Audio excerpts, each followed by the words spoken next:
Ciao, benvenuto o bentornato su questo canale. Se non mi conosci, sono Virginie e sono un interior designer e amo co-creare con i miei clienti le loro case affinché possano avere una casa bella, funzionale, che li rappresenti ma soprattutto che li supporti nella vita di tutti i giorni. Questo può andare dalla consulenza fino all'intero processo di ristrutturazione. In questo canale affronterò il tema casa e ristrutturazione dandoti suggerimenti e spunti affinché tu possa avere la casa dei tuoi sogni, una casa nella quale non vedi l'ora di tornare per trovare e essere te stesso. Ricorda però che sono suggerimenti generali e non possono avere lo stesso peso di una consulenza fatta su misura. Quindi prendi solo quello che senti davvero faccia al caso tuo, il resto lascialo andare. Oggi vorrei ritornare sull'importanza del progetto anche quando si deve solo arredare casa. Prima di cominciare, se ti piacciono questi argomenti e non l'avessi ancora fatto, iscriviti al canale, così resterai sempre aggiornato e mi aiuterai a farlo crescere e io lo apprezzerò tantissimo. Ora metti un bel like al video e partiamo.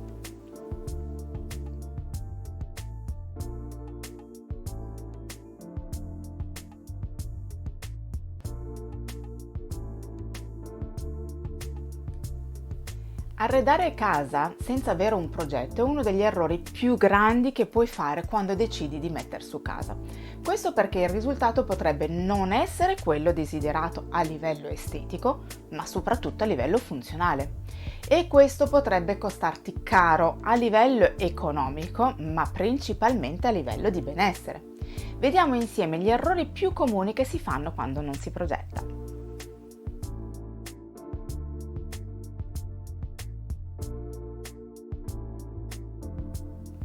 Con visione di insieme non intendo sapere con precisione quali elementi vuoi avere, ma il mood che vuoi dare alla casa. È importante cominciare a mettere insieme un po' di immagini che ti ispirano di ambienti. Puoi fare una cartella su Pinterest oppure sul tuo PC. Una volta fatta la raccolta, mettile insieme usando programmi come PowerPoint o Canva e guarda cosa ti piace e cosa no. Guarda anche cosa hanno in comune le varie immagini, potrebbe essere la palette colori, potrebbe essere lo stile. Se le sensazioni che provi guardando quelle immagini sono quelle che vuoi sentire a casa tua, hai trovato la tua idea generale e puoi entrare più nel dettaglio. La visione d'insieme è molto utile anche per il futuro. Infatti potresti decidere per 1000 motivi di non comprare tutto subito, ma con questa visione d'insieme resterai sempre concentrata sull'obiettivo. Partendo da quest'ottica, mano a mano che trovi gli elementi che vorresti acquistare, creerai una mood board specifica, mettendo quegli elementi vicini per vedere se rispettano o meno la tua visione iniziale.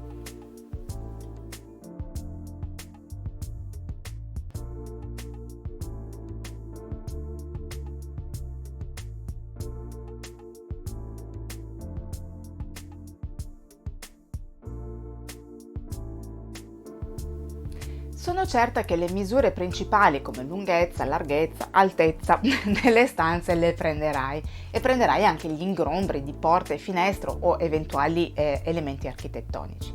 Quello a cui però non sempre si fa caso è relazionare poi gli elementi tra di loro. Mi spiego meglio. Capita che se sulla carta ci sta un divano da 3 metri, poi non si ragioni su quanto possa andare bene una volta messi anche gli altri mobili. Questo te lo dico per esperienza personale. Nella mia prima casa avevo preso 2 divani, uno da 3 e uno da 2 posti. Sulla carta avrei potuto metterli ad angolo, ma nella realtà l'ambiente diventava soffocante e malamente fruibile. L'ho risolta mettendoli uno di fronte all'altro, ma se avessi preso meglio le misure, magari al posto di uno dei due avrei potuto prendere delle poltroncine. Magari mi sarebbe costato anche meno, ma soprattutto avrei creato la zona conversazione come volevo e non sarei stata costretta a mettere la TV nell'angolo. L'ambiente sarebbe stato più leggero e decisamente più fruibile. È molto importante anche vedere dove sono le prese per evitare di coprirne qualcuna. Ci sono poi anche altre misure importanti di cui tenere conto. Ne ho parlato qui, ti lascio il link in descrizione. Come fare ad essere sicuri di comprare elementi proporzionali e mantenere una buona fruibilità degli spazi? Ovviamente esistono i programmi di progettazione come SketchUp o Homestyler, ma se non hai un po' di manualità potrebbe diventare lungo e complicato. Il modo migliore, semplice ed economico, come detto anche altre volte, è di disegnare gli ingombri con lo scotch di carta. Potrai vedere immediatamente se puoi girare comodamente fra i vari elementi.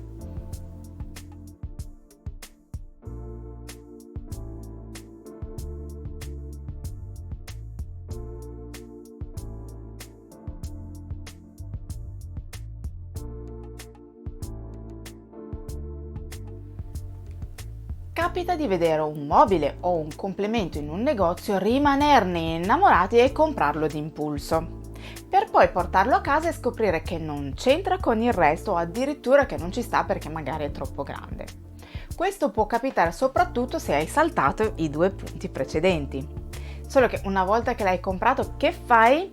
Non sempre puoi restituire le cose.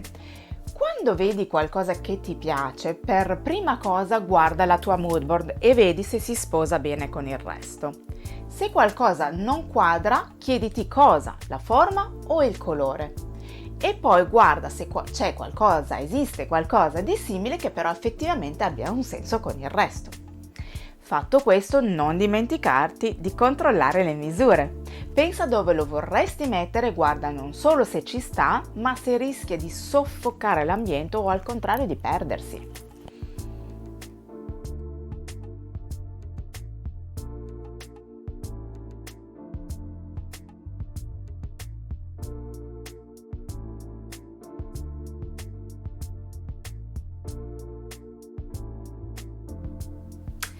La smania di avere tutto subito è una cattiva consigliera. Si rischia di comprare qualcosa perché è necessario, come potrebbe essere un divano, ma che poi di fatto non è quello giusto per te per 1000 motivi. Non comprare qualcosa solo perché ne hai bisogno senza esserne davvero convinto e senza controllare, come detto prima, che si sposi con la tua visione. Una volta fatta la spesa, soprattutto se considerevole, non cambierai le cose nell'immediato e ti ritroverai con una casa che non ti rappresenta fino in fondo. Lo so che non vedi l'ora di avere la casa dei tuoi sogni, ma prenditi del tempo in modo da fare acquisti consapevoli che siano funzionali e che ti rappresentino. Solo così la tua casa ti sarà di supporto.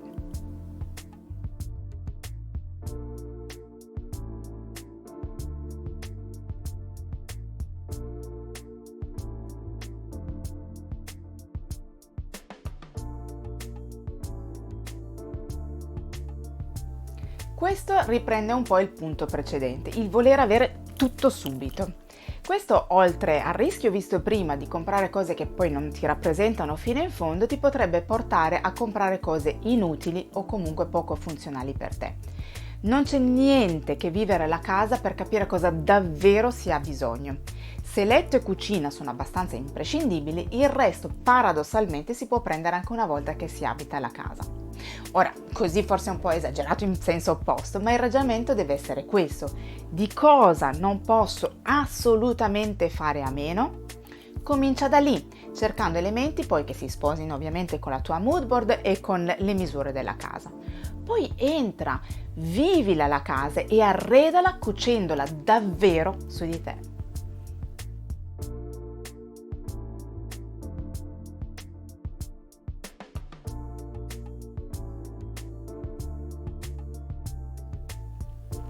Spero che questo video ti sia stato utile e ti sia piaciuto, nel caso fammelo sapere con un bel like e magari nei commenti.